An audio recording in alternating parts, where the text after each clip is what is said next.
Hi everyone, and welcome back to class number 21 of Physics 218. Last time, we introduced the idea of the wave function for describing particles in quantum physics.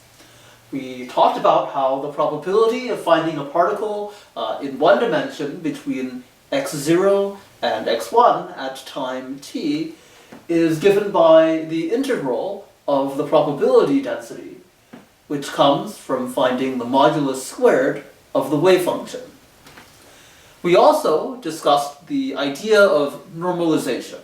Namely, there's got to be a probability of 1 of finding the particle somewhere in space. So the integral of psi modulus squared between minus infinity and infinity has to equal 1. Today, here's what we're going to do. We're going to take some time to practice with normalization. We're then going to spend some time talking about statistics. As we've seen, quantum mechanics is inherently probabilistic, and I'm going to need to introduce or maybe remind you of some useful statistics ideas.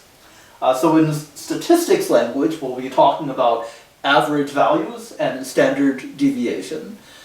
The language one often encounters in quantum physics is expectation values and uncertainty.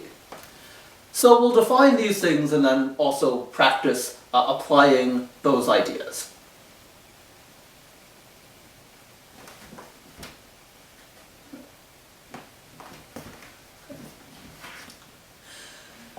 Let's now have you think about the wave function normalization exercise I'm about to show on the slide.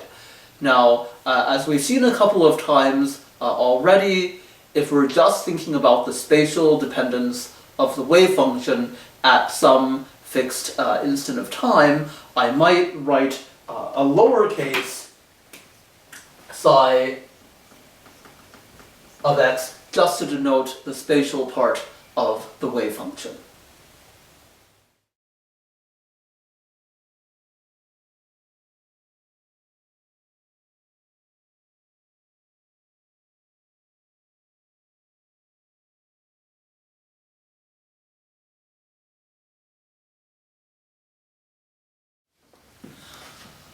Alright, let's take a few minutes to talk about this exercise. So, to normalize this wave function, right, we're asked to determine the value of n in terms of L. That makes this a properly normalized wave function. Now, what we have here is a graph of the probability density psi modulus squared.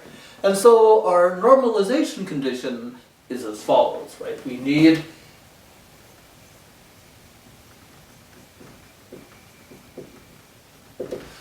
the integral of this wave function, or this probability density over all of space to be equal to 1.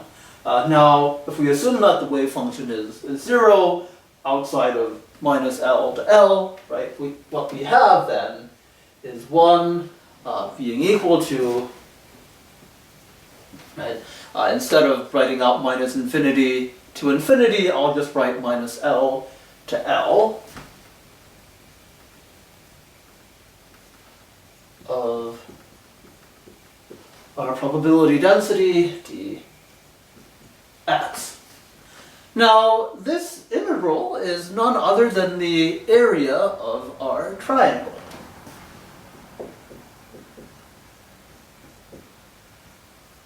Let me shade that in here for you. So something that, right? And this is a case where we don't need to explicitly use calculus, we can just use geometry. And so that area is going to be 1/2 my base times my height.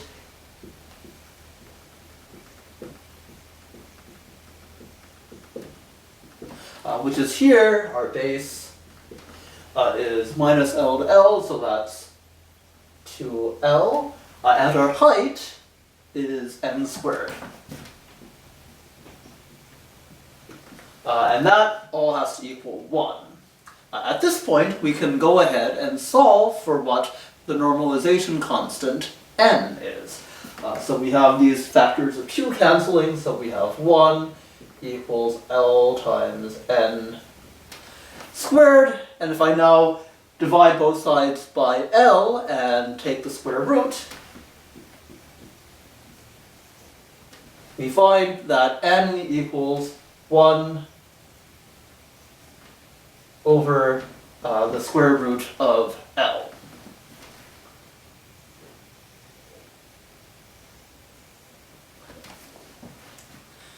Great.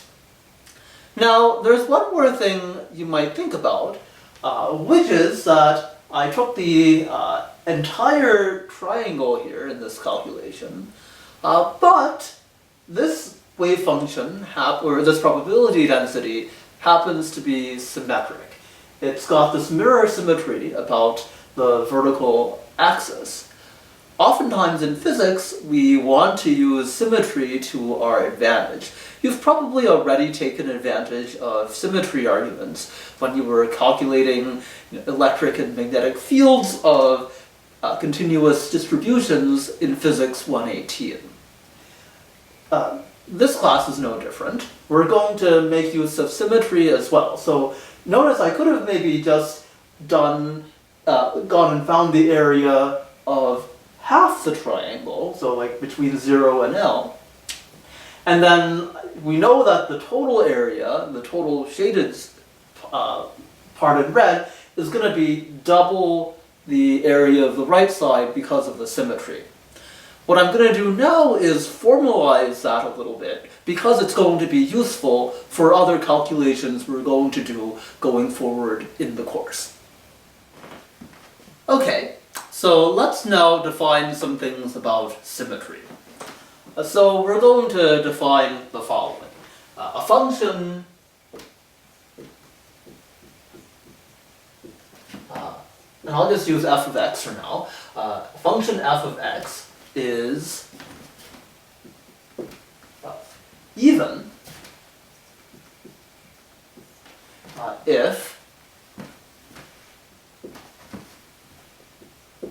f of minus x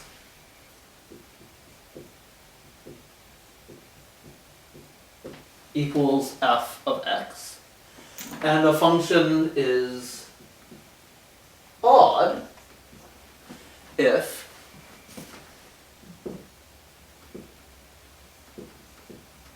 f of minus x equals minus f of x. Now, what do I mean by that? So, an example of an even function might be something like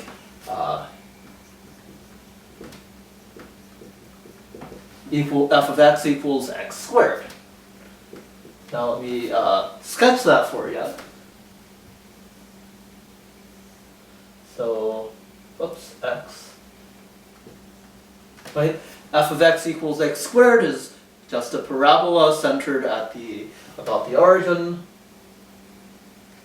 Something like that, right? And so that didn't quite go through 0 right there, but right, notice that f for every point, like minus x, is just the same as f of x. You've got this mirror symmetry about x equals 0. A good example of an odd function, maybe use red for that. So it might be something like f of x equals x.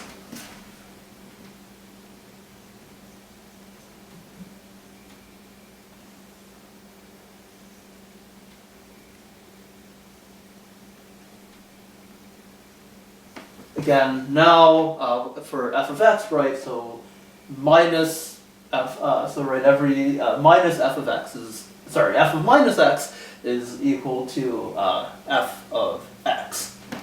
Okay.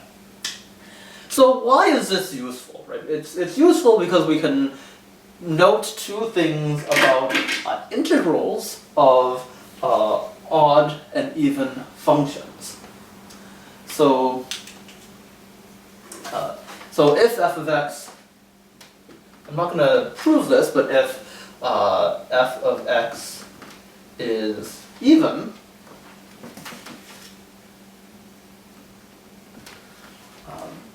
and I'll just state this is a theorem here, even though I won't give you a proof, I think you can convince yourself that it's plausible. If f of x is even, the integral of an even function over a symmetric interval about the origin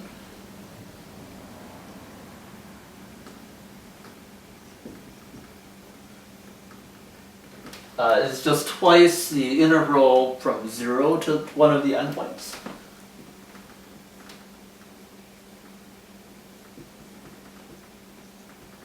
And you can see that if you look at the graph of a parabola, or if you think about the normalization example we had just looked at.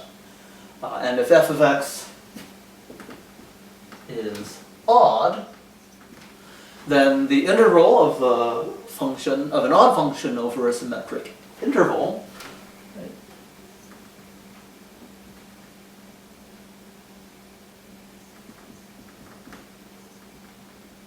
just vanishes. And maybe the best way to see that is here. So I showed you an even case before, but right, if we have something odd, right, if I have some interval here, we've got this negative area canceling out this positive area to the right over here. And so the integral vanishes. One last thing that I just want to mention about odd and even functions. So, and this is yet another theorem, and again, I'll maybe use this corner of the board. So, so this has to do with products of functions. So the product of two odd or two even functions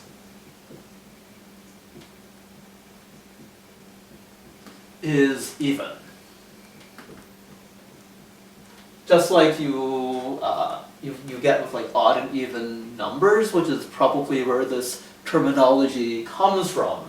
If you think about, taking like two even functions like x and x, right? Two odd functions like x and x, their product, x squared, is even. Moreover, the product of an odd and an even function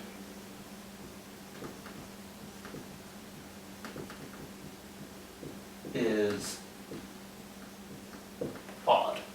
Hopefully you can maybe again convince yourself that this is plausible. If you think about, say, x and x squared, if I multiply x and x squared, I get x cubed, which if you think about what a graph of x cubed looks like, that's also going to be odd. Okay, so we've now sort of taken a little bit of an aside and talked about symmetry. So there was no physics here. This was all just math, even though it's math we'll find useful going forward.